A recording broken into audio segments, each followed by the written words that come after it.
Hey everyone, this is Tim McDonald coming to you with another TChat Talent Culture World of Work preview.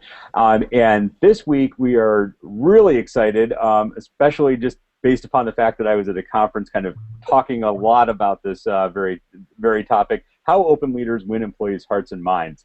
And today our special guest is going to be Dan. How are you doing today, Dan?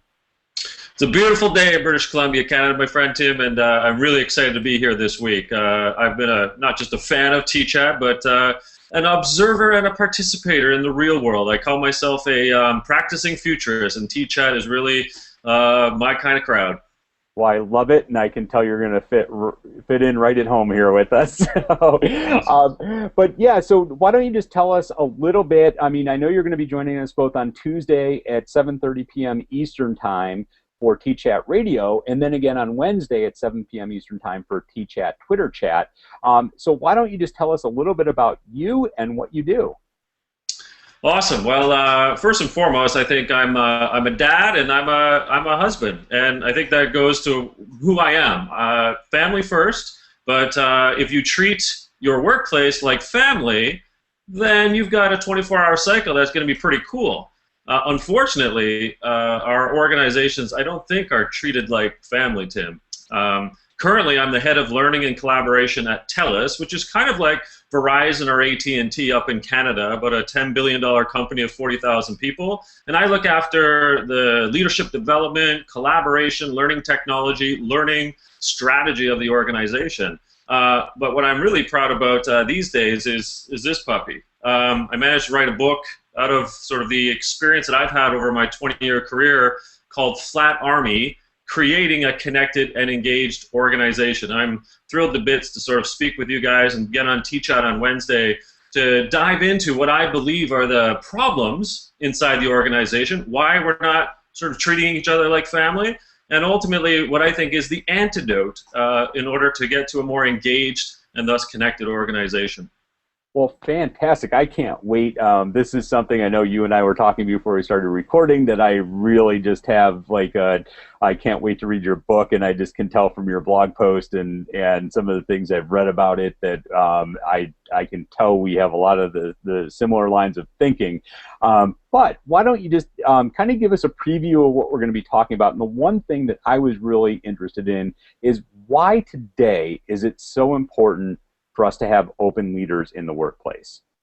That's a fantastic question. I wish we had 4 hours to go through that one. But the sort of high watermark points for me is that we're treating our organizations like machines, and it's draconian. I mean, it's Taylorism on steroids, Tim. I really have a problem with it.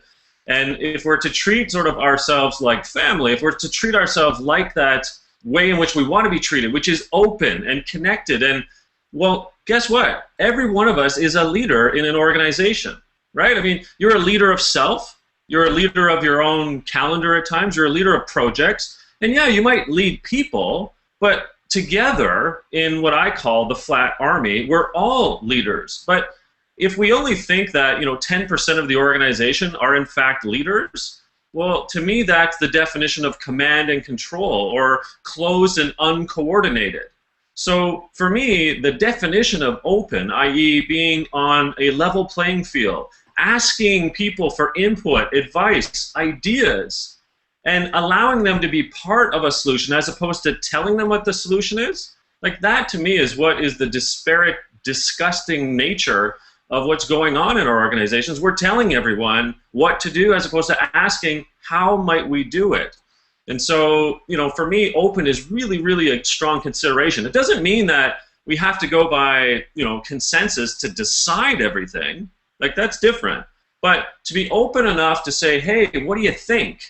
How is that not a good thing inside an organization? Whether you're leading people or leading yourself, it baffles me, quite frankly. And whether you're a fan of Aon Hewitt, Blessing White, or Gallup, I mean, we know that somewhere between 60 to 80% of our organizations are disengaged or not engaged, which means they're feeling closed and trapped and thus not open. So there's irrefutable research that suggests our teammates inside the organization are feeling like a number, yet conversely, there's irrefutable evidence that shows that when they are part of the story, when they're part of the equation, guess what happens? not just high engagement, but higher productivity, higher results, higher customer satisfaction. Like, how is this not a good thing?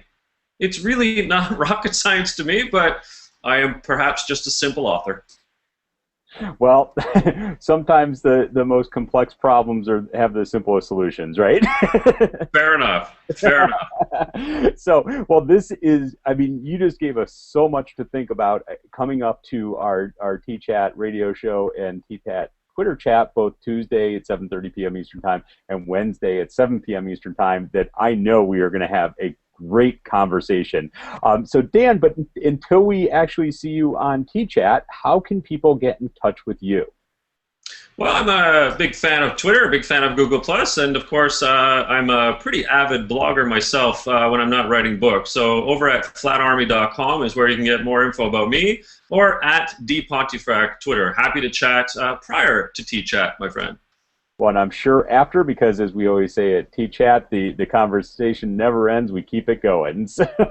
Perfect. My kind of crowd. Well, thank you so much, Dan, and we will look forward to talking with you this week on TChat. Hey, I'm ready to be unleashed, Tim. Looking forward to it.